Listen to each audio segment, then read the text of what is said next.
Oui, donc le conseil municipal des enfants se réunit assez régulièrement, que ce soit autour de commissions ou pendant le confinement chez eux, pour pouvoir travailler sur des sujets d'actualité. Et aujourd'hui, c'est les feux de forêt qui les préoccupent. Pendant le Covid, il y a eu une période où ils ont souhaité sensibiliser les gens sur les masques, sur le fait de ne pas jeter les masques n'importe où. Et là, aujourd'hui, avec les feux de forêt qui constituent un vrai risque pour cet été, ils ont souhaité faire une campagne de communication en partenariat avec les services de la ville qui ont fait un gros travail en amont pour pouvoir mettre des mots sur leurs pensées et pouvoir matérialiser tout ce qu'ils ressentaient et qu'ils avaient envie de faire passer comme message. Ils ont souhaité mettre en avant que ce soit le risque vis-à-vis des barbecues, des feux liés au risque de mégots, des feux de forêt tout simplement pour pouvoir,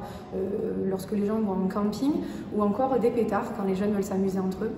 Donc c'est vrai qu'aujourd'hui, il y a quand même des données qui sont importantes à prendre en compte, comme le fait que c'est quand même 50% à peu près des feux de forêt qui partent de gestes non intentionnels et d'accidents. Et c'est vraiment à ce titre-là que le CME intervient. Il intervient pour pouvoir sensibiliser les gens, pour pouvoir leur rappeler que c'est avant tout de la maladresse, et on ne parlera pas ici de tout ce qui est geste intentionnel, mais vraiment de la maladresse et des petits gestes du quotidien qui peuvent créer de vrais désastres. Donc au niveau des feux de forêt, ça parle forcément aussi en même temps des obligations légales de débroussaillement.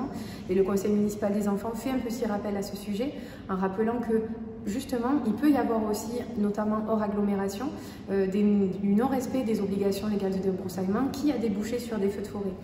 Et là, les dommages sont assez considérables récemment encore dans notre région et on est malheureusement loin d'avoir pu constater nos derniers feux de forêt. Et c'est à ce titre-là que les enfants se font porteurs de la voix du service de prévention aussi, qui ont tenu à vraiment sensibiliser et rappeler vraiment aux gens de faire attention et de prendre un maximum de précautions pour préserver notre environnement et notre avenir, tout simplement.